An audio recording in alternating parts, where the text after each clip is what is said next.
So আমার মতো যারা সিঙ্গেল আজ তাদের বসন্তও নেই, ভ্যালেন্টাইনও নেই। আমি টাচ করলে নাকি অনেক কিছু হয়ে যায়। কি হয় জানেন? বাংলাদেশ যখন দ্বিতীয়বারের মতো স্বাধীন করলো, এ দেশের জনগণের আগে আওয়ামী লীগ কর্মীদের দেশ ছেড়ে পালানোর হিড়িক লেগেছে। কিন্তু এই দেশে মহাশক্তিশালী দল আওয়ামী লীগ কর্মীদের যে এইভাবে দেশ ছেড়ে পালাতে হবে তা কখনো ভাবেনি আওয়ামী লীগ কর্মীরা। আওয়ামী লীগ কর্মীদের অন্যতম কর্মী হল এই ওবায়দুল কাদের। এই তথ্য প্রযুক্তি সাবেক সেতু মন্ত্রী ওবায়দুল কাদের নামে নানা অপকর্ম কথা এখন সাগরের পানির মতো ভেসে আসছে সোশ্যাল মিডিয়ায়।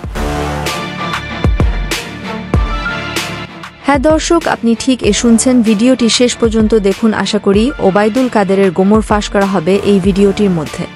বাংলাদেশি ছোটখাটো অভিনেত্রী থেকে আজ হয়ে গিয়েছে শতশত কোটি টাকার মালিক এই অভিনেত্রী জাহারা মিতু। মিডিয়ার রেশ ধরে জানা যায় তথ্য প্রযুক্তি সাবেক সেতু মন্ত্রীর ওবায়দুল কাদেরের রাত কাটানো সঙ্গী ছিল এই অভিনেত্রী জাহারা মিতু। জাহারা মিতু প্রথমে সিনেমাতে চান্স না পেয়েও একজন টেলিভিশন উপস্থাপিকা হয়ে তার কেরিয়ার শুরু করেন। একটি সময় সেই উপস্থাপিকার চোখে ভালোবাসার আগুন দেখতে পান এই ওবায়দুল কাদের। সূত্র থেকে জানা যায় ওবায়দুল কাদের বয়স ৬০ পার হলেও তার ভালোবাসার ভীমরতি কমেনি। সেই উপস্থাপিকা জাহারা মিতুকে তার পার্সোনাল জীবনসঙ্গী করে রাত কাটাতো বিলাসবহুল হোটেলে বলে গুঞ্জন উঠেছে। সরেজমিনে দেখা যায় বছরে একটি সিনেমা না করেও তিনি দেশের বিভিন্ন কান্ট্রিতে ঘুরে বেড়ান। এত টাকা তার কোথায় থেকে আসে বলে মন্তব্য করেছেন সিনেমা ইন্ডাস্ট্রির একজন মেকআপ আর্টিস্ট। সোশ্যাল মিডিয়া থেকে জানা যায় ওবায়দুল কাদেরকে নিজের গার্জিয়ান বলে দাবি করেছেন এই জাহারা মিতু। কিন্তু ৫ আগস্ট যখন দেশ ছেড়ে পালিয়েছেন শেখ হাসিনা সরকার, তারপর থেকে ওবায়দুল কাদের সহ অনেক আওয়ামী লীগ নেতাকর্মীরা নিখোঁজ হয়েছে।